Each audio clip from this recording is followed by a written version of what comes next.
Last Sunday, I preached about singing together in worship and had to tackle the question of how that has changed, given that we now gather for worship exclusively online. Tonight, I need to tackle a similar question about how our online gatherings change for another previously taken for granted reality.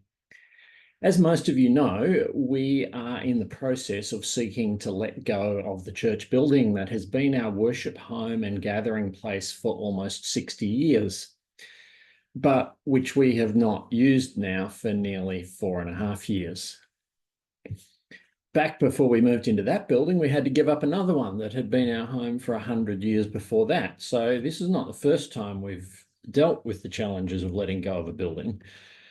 But it is the first time for this generation, and it's different this time because instead of letting go of one building for another, we are now letting go for a common life with no building at all. Some weeks ago, reflecting on the emotional struggles that we're having with this, John Sampson said that we were a bit like someone who had stumbled into a nudist colony and desperately wanted to join but couldn't quite bring themselves to take off their clothes. That is to say, we've glimpsed a new world in which we are set free from the building, and we are very much attracted to the look of that life, but actually casting off the building still feels a bit too vulnerable and exposed.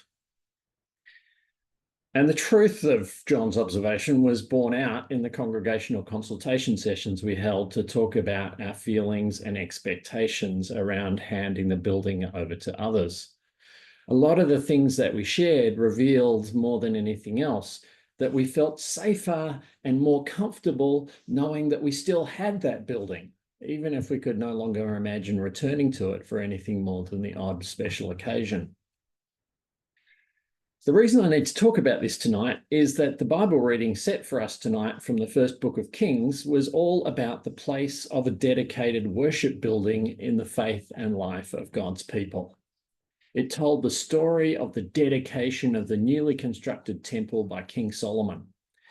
And the way the story is told and the content of Solomon's great prayer of dedication tell us a great deal about how the temple was understood and how it functioned in Israel's worship and self-understanding. And then, of course, we sang the psalm in response to that, which was also praising the experience of meeting God in a particular building. So for this reading, or this reading and psalm to come up on the very weekend that we have commenced negotiations with another congregation about taking over our building, seems to demand some attention. As we deal with our complex feelings about facing the future in which we no longer have a building, what might this story have to say to us? And I don't think that question can stop with this story. We need to take this story as the beginning of a much longer story about Israel's relationship with the temple.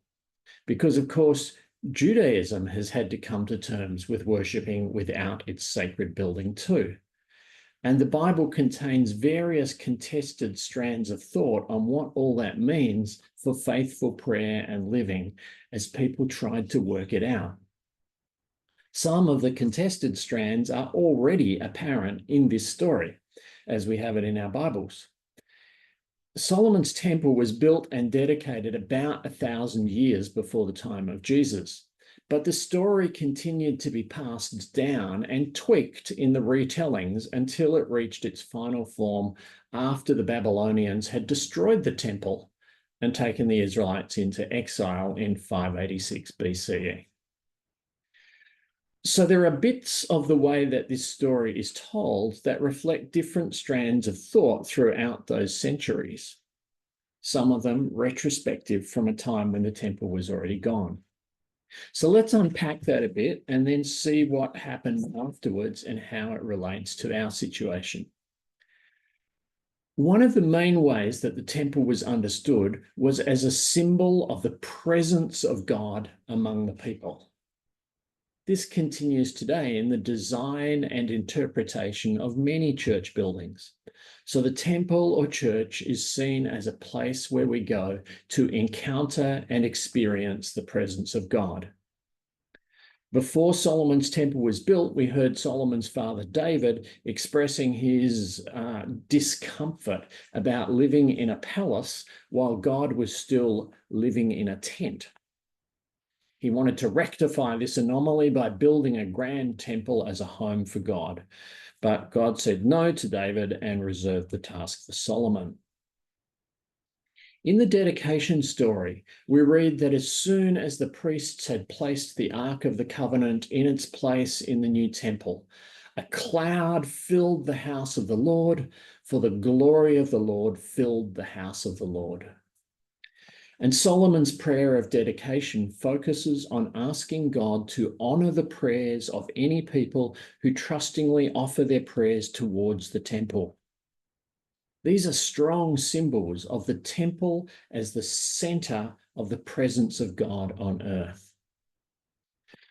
But what almost inevitably happens is that the idea of the temple being a symbol of the presence of God easily morphs into a belief that it is the actual home of God. And that belief has massive political consequences. People begin to imagine that the existence of the temple as God's home guarantees their safety, because God could not allow the destruction of God's own house or God's own city or even God's own nation. So the temple comes to be seen as giving the Israelites an immunity from even the consequences of their own unfaithfulness. Perhaps that is still a factor in Israeli politics now, as we shudder at reports of the war there escalating further today. There are still those who feel immune. God is here, so we are safe. Arguably, one of the things that contributed to the capture of Jerusalem by the Babylonians was that the people thought that the presence of the temple made that impossible, and so they failed to properly prepare for the attack. But although we can certainly read this story and see in it this belief in the temple as the presence of God, we can also see evidence of later questioning of this belief. So in Solomon's prayer of dedication, the story now emphasizes him saying, "But will God indeed dwell on the earth? Even heaven and the highest heaven cannot contain you, much less this house that I have built." And when Solomon prays about people offering prayers towards the temple, rather than implying that that is the same thing as offering prayers towards God, he actually asks God to also look towards the temple. So rather than being the place where God dwells, this alternative strand of thought sees the temple as the place where the people's prayers and God's care meet, as both turn towards the temple from wherever they may be. Even the architecture of the place carries some of this critique of trusting too much in the temple as guaranteeing the presence of God. Consider the Ark of the Covenant, which was sometimes described as God's footstool on earth. And it was very common in temples in the ancient world to have a box that was considered to be the footstool of the relevant god.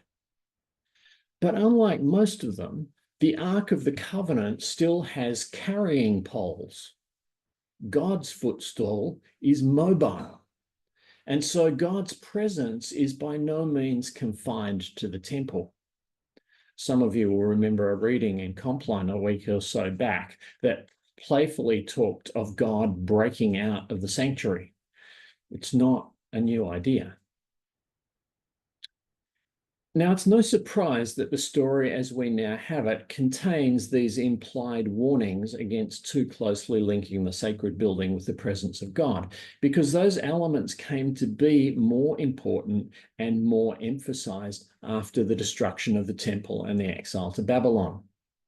A people who had previously tended to think that their God lived in a particular land and even in a particular building in that land now had to rethink their understanding of God and of where God's presence could be encountered.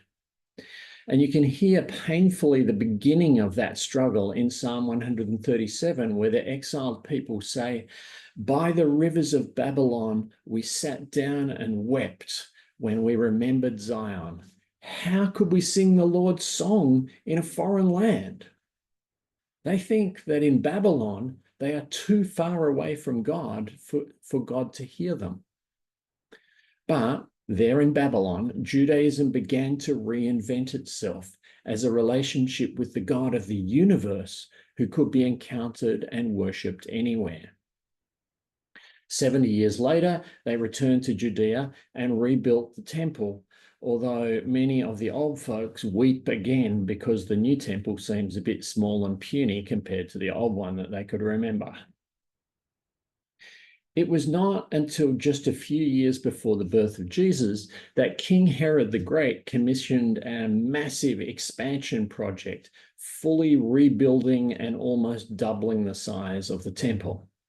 And it's that expanded temple that's the one that Jesus knew and the one that he warned would be torn down by the Romans, as indeed happened in the year 70. Now, although that temple has never been rebuilt again, its site continues to occupy a significant and contentious place in Jewish thought. A remaining section of the ruins is now known as the Western Wall and is an important place of Jewish gathering and prayer. The rest of the site is now occupied by one of Islam's most important mosques, instantly recognizable for its massive gold dome. And there are right-wing extreme Zionists, both Jewish ones and Christian ones, who dream of tearing down that mosque and rebuilding the temple. You may have heard the furor a few weeks ago when a far-right Israeli politician illegally entered the mosque precinct, deliberately ratcheting up the tensions. We're not the only ones having trouble letting go of a sacred building, but I sure hope that we won't still be dangerously obsessed by it in 1,000 years' time. Jesus, of course, had a very ambivalent relationship to this temple. And as his followers, we will want to be looking to him for our lead. Jesus visited the temple a number of times, and quite a bit of the teaching that has been preserved for us was delivered there in the temple precincts. But all four Gospels record the story known as the cleansing of the temple, when an angry Jesus staged a major protest against the corruption in the temple establishment and basically closed down the temple operations for a day. In John's Gospel, this action comes right at the start of Jesus' public ministry, more or less setting the tone for all that is to follow. And challenged to prove his authority for this protest, Jesus says, "Destroy this temple, and in 3 days I will raise it up." But, says the Gospel writer, he was speaking of the temple of his body. And so we are hearing Jesus pretty much giving up on the temple building and beginning to apply the concept of the temple as a place of worship to something else, to a human body. The Apostle Peter later extends that idea further, combining it with the idea that we as the church are now Christ's body and therefore are a temple built of living stones, of people.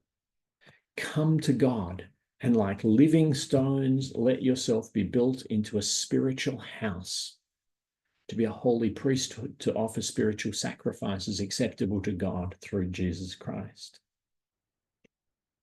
And back to Jesus, when the Samaritan woman at the well asked him about the correct place to worship and encounter the presence of God, Jesus said, "Believe me, the hour is coming when you will worship the Father neither on this mountain nor in Jerusalem. True worshippers will worship the Father in spirit and truth, for the Father seeks such as these to worship him. God is spirit, and those who worship him must worship in spirit and truth. That passage too comes shortly after Jesus' conversation with Nicodemus, where he describes the Spirit as being like an unpredictable wind carrying us who knows where. So, far from Jesus championing temple, synagogue, cathedral, or chapel as essential to our worship and our discipleship, we see him drawing us as spirit-blown people to his own body and then into his body to be built as living stones into a spiritual dwelling place for God that emerges anywhere and everywhere as the Spirit carries us into all the world. It's interesting to note, though, how the image and architecture of a dedicated worship building, although greatly relativized as the Bible progresses, continue to be used as metaphors to help us understand what's going on in our worship. It's there in that image from Peter of us being living stones built into a spiritual house of worship. And it's there even more strongly in the letter to the Hebrews, much of which is structured around images of the temple and its worship rituals. And perhaps that's where we are at in this strange new world of gathered worship in virtual space. Though we no longer gather in a building or any other kind of physically defined space, we still use some of the language and some of the visual imagery of a physical worship space.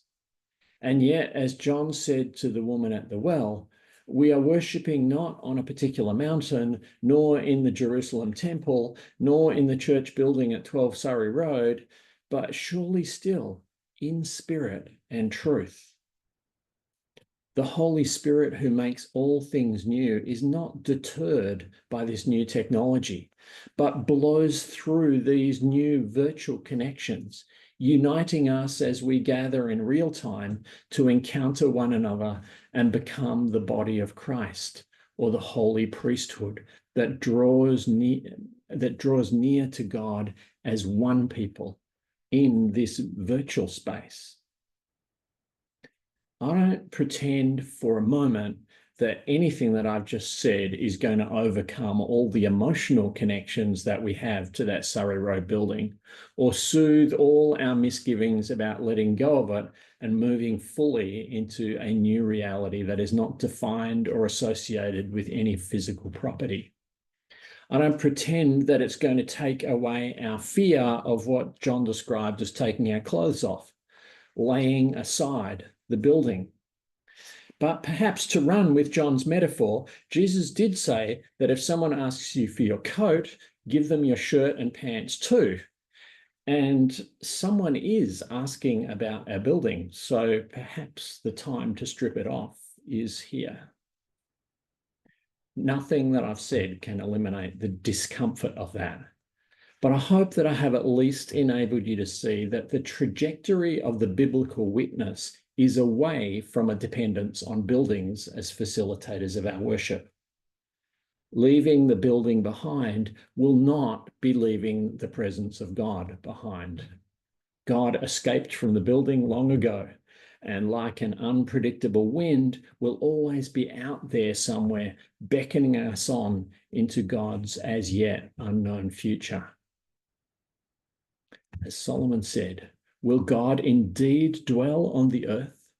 Even heaven and the highest heaven cannot contain God, much less any house that we have built. And yet, God will be with us always, even in virtual space, even to the end of the world.